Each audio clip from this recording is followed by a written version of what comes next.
আসসালামু আলাইকুম ওরহমতুল্লাহ। বিজ্ঞান ও প্রযুক্তির অঙ্গনে একটা সুদূর প্রসারী নতুন একটা দিক উন্মোচিত হয়েছে। আমরা জানি আর্টিফিশিয়াল ইন্টেলিজেন্স যেটাকে বলে কৃত্রিম বুদ্ধিমত্তা, সেটা নিয়ে নানা রকমের আর্টিকেল লিখা, নানা রকমের যে সার্চ মানে সিলেক্টিভ সার্চ করার যে জিনিসপত্রগুলো, যেটা গুগল করে, যেটা চ্যাট জিপিটি দিয়ে করা যায়, সেই কাজগুলা করার জন্যে সহজ এবং ইকোনমিক একটা প্রসেস, যেটাকে ডিপসিক এআই R1 একটা মডেল চায়না উদ্ভাবন করেছে, যেটার খরচ মাত্র, তারা যে কাজটা করেছে, $5 মিলিয়ন দিয়ে তারা কাজটা করেছে।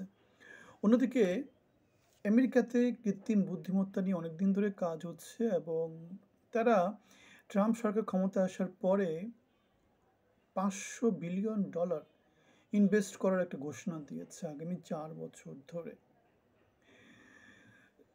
কস্ট এফেক্টিভনেসের কথা চিন্তা করলে বর্তমানে যে সমস্ত আর্টিফিশিয়াল ইন্টেলিজেন্স বেসড ফ্রেমওয়ার্ক আছে, তার মধ্যে ডিপসিক এআইটা হচ্ছে সবচেয়ে ভালো। এবং চায়নাতে এরকম শত শত স্টার্ট আপ আছে যারা আর্টিফিশিয়াল ইন্টেলিজেন্স নিয়ে কাজ করতেছে অনেক দিন ধরে। আমরা জানি চায়না এবং আমেরিকার মধ্যে চিপ নিয়ে ওয়ার চলতেছে এবং America state of the art যে চিপগুলো, সেই চিপগুলো পাচ্ছে না। সেই জন্যে তারা গ্রাফিক্যাল যে সিস্টেমগুলো, সেই সিস্টেমে তারা হয়তো আগাতে পারবে না, কিন্তু তারা state of the art chip use না করেও তারা কি করেছে, তাদের যে আর্টিফিশিয়াল ইন্টেলিজেন্স যে ফ্রেমওয়ার্কগুলো আছে, সেগুলোকে কাজ করার জন্য অল্টারনেট একটা সিস্টেম তারা তৈরি করার চেষ্টা করেছে এবং সেগুলোতে তারা বেশ এগিয়ে গেছে। ডিপসিক যে এআইটা, যেটাকে R1 মডেল বলা হচ্ছে, এটা হচ্ছে সেখানে তাদের পায়োনিয়ারিং একটা, যেটাকে বলা যায় যে ল্যান্ডমার্ক। এই ধরনের কাজ সামনে আরও আসবে, কেননা চায়নাতে এরকম স্টার্ট আপ, শত শত স্টার্ট আপে চায়না ইনভেস্ট করেছে গত কয়েক বছর ধরে। বিশেষজ্ঞরা এক্ষেত্রে বলা শুরু করেছে যে আমেরিকা কি অনেক দেরিতে চায়নাকে আর্টিফিশিয়াল ইন্টেলিজেন্সের এই দিক থেকে ডমিনেট করার বা স্টপ করার চেষ্টা করতেছে কি। কারণ আমরা জানি চায়নাতে মানুষের ফেস রিকগনিশন সিস্টেম, মানে অপরাধী শনাক্ত করার সিস্টেম, অথবা সব কিছু অনেক অনেক অনেক আগানো। তাদের বেইজিং শহরে যে ক্যামেরা, যেগুলো দিয়ে আমরা ওগুলো দেখেছি না, এগুলা বাংলাদেশও এই জিনিসটা আনার চেষ্টা করেছিল। হাসিনা সরকার এই কাজটা করেছিল, কারণ হাসিনা সরকার মানুষকে কন্ট্রোল করার জন্য বা মবকে কন্ট্রোল করার জন্য, অথবা তাদের পাওয়ারটাকে অনেক বেশি দীর্ঘায়, মানে চায়নাতে যেমন হয়, চায়নাতে কি হয়, কেউ সরকারের বিরুদ্ধে কথা বলতে পারে না। সরকার লোকজনকে একটি স্কোর দিয়ে দেয়, সেই স্কোর অনুসারে সে কোথায় কি করতে পারবে, তার ওয়ালেট কাজ করবে কিনা, তার মানে আমাদের যেমন ন্যাশনাল আইডি কার্ডের মতো আর কি, আইডি কার্ড যদি না থাকে, পাসপোর্ট যদি না থাকে, অনেকটা ওইরকম ডিজিটাল একটা স্কোর সব মানুষের কাছে মানুষকে দিয়ে দিয়েছে এবং ফেস রিকগনিশন সিস্টেমটা তাদের অনেক স্ট্রং। চায়না পৃথিবীর অন্যান্য যে কোনো দেশ থেকে আর্টিফিশিয়াল ইন্টেলিজেন্সের দিক থেকে আগানো, এবং ডিপসিক এআই যেটা কয়েকদিন আগে আনভেল করলো, সেটা হচ্ছে স্টেট অফ দ্য আর্ট এবং সবাইকে তাক লাগিয়ে দিয়েছে, সবাইকে তাক লাগিয়ে দিয়েছে। বাংলাদেশে আমাদের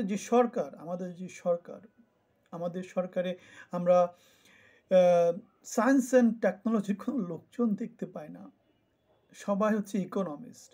একজন বিবৃতি দেয় কি, আমাদের ওই যে রিনিউয়েবল এনার্জি, এটা নাকি কিছু লাগবে না, এটা হতেই থাকবে অটোমেটিক্যালি, এমন একটা ব্যাপার।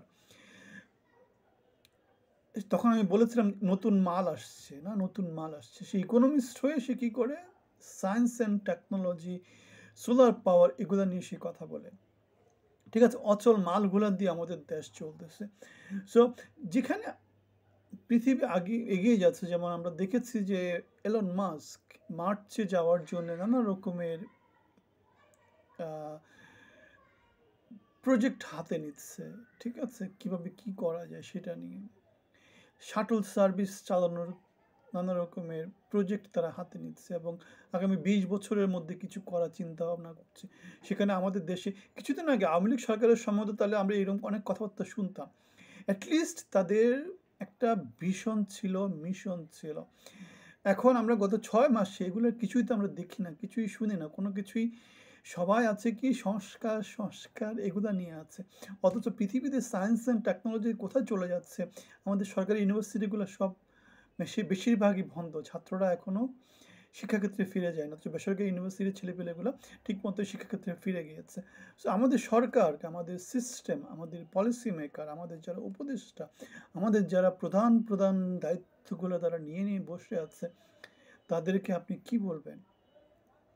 মানে অ্যাটলিস্ট পৃথিবী সম্পর্কে একটা অভিজ্ঞতা থাকতে হয়। তারা আছে মাইক্রো ক্রেডিট। সবাইকে এখন মাইক্রো ক্রেডিটে সাবস্ক্রাইব করবে। কেননা দেশের এখন যে অবস্থা, মোস্তফা ফিরোজ ভাই একটা কথা বলেছে। অনেক সংবাদ দেখাচ্ছে, অনেক সংবাদপত্রে তারা বেতন ছাড়া কাজ করছে। আমাদের আইপিএল, বিপিএলে অনেক, অনেক খেলোয়াড় আছে তারা স্যালারি ছাড়া কাজ করছে। সো দেশের ইকোনমির অবস্থা বিশেষ একটা সুবিধার না।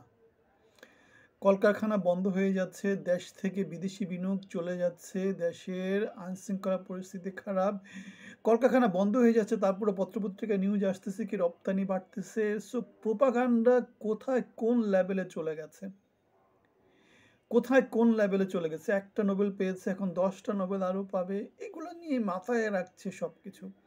কৃষকের দেখে যে ফসল উৎপাদন করে সেটা তার সে ন্যায্য মূল্য পায় না, সেগুলো সে রাস্তায় ফেলে আসতে হয়। ব্যাড ট্যাক্স দিয়ে লোকজনের অবস্থা খারাপ, লোকজনের ক্রয় ক্ষমতা দিন দিন কমতে কমতে এখন চূড়ান্ত অবস্থা। ঢাকা বিশ্ববিদ্যালয়ে যে 7টা কলেজ যাদেরকে পৃথক করে দেওয়া হয়েছে, অধিভুক্ত থেকে বাতিল করে দেওয়া হয়েছে, তাদের ব্যাপারে কি হবে সেটা বলতে গিয়ে শিক্ষা উপদেষ্টা যেটা বলেছেন, তার মাথা হ্যাং হয়ে গেছে। তিনি জানেন না তিনি কি করবেন। সো এরকম হ্যাং সিস্টেম, এরকম ডাইপার ডুইপার বাহিনী দিয়ে, এরকম মাইক্রো ক্রেডিটের সিস্টেম দিয়ে, এরকম একটা নোবেলে যা চলে না, 10টা নোবেল যা লাগবে। এবং নোবেল সে কীভাবে পেয়েছে সেটা আমরা জানি।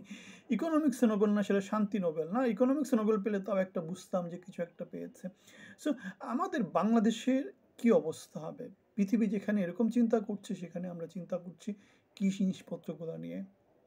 সো শিক্ষা, মেধা, যোগ্যতা এগুলাকে যদি আমরা প্রাধান্য না দিই, আমরা যদি ডিভিশন এবং রুল, সে ব্রিটিশ যে সিস্টেম, সে কলোনিয়াল যে সিস্টেম, সেটাকে যদি জনগণের মধ্যে সেটাকে যদি ইউজ করতে থাকে, তাহলে দেশের মুক্তি কোথায় আসবে? দেশের মুক্তি কীভাবে হবে? মন্তব্যে জানাবেন। আপনাদের যদি ভিন্ন কোনো মত থাকে, আমাদের যদি ভুল কিছু বলে থাকি সেটাও জানাবেন। ভালো থাকবেন, ধন্যবাদ।